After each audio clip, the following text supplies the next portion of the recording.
Questa misura strutturale, innovativa per il nostro Paese e che dava speranza alle famiglie, oggi trova un punto d'arresto, anzi un passo indietro. 630 milioni, derivati dal limitato numero di domande rispetto alle previsioni, sottratti agli stanziamenti destinati all'assegno unico.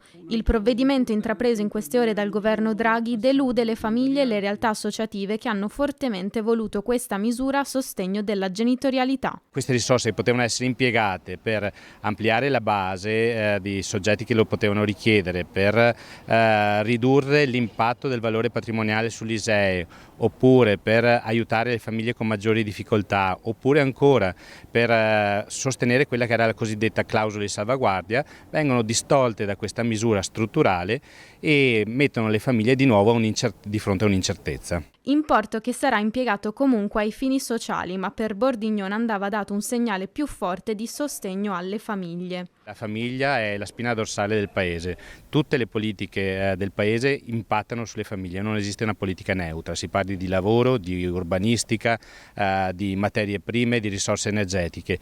Le famiglie però hanno bisogno di un riconoscimento, hanno bisogno di risorse specifiche e proprie destinate a loro, perché noi sappiamo che tutte le risorse che sono state messe in campo in questi 2 anni di pandemia, 2 anni e mezzo, non sono mai state commisurate alle esigenze, al numero delle famiglie. Che uno fosse un single o che avesse 2, 3, 5 figli, questo era indifferente agli occhi dello Stato. Bordignon chiede al governo di ripensarci e anzi di prevedere per il futuro un potenziamento e una semplificazione della misura dell'assegno unico. L'aspettativa innanzitutto è che si faccia un passo indietro su questo punto, poi che si proceda a una semplificazione di questo strumento, di questa misura, eliminando l'ISEE. La risorsa di assegno unico deve essere data per ogni figlio indipendentemente dal reddito della famiglia.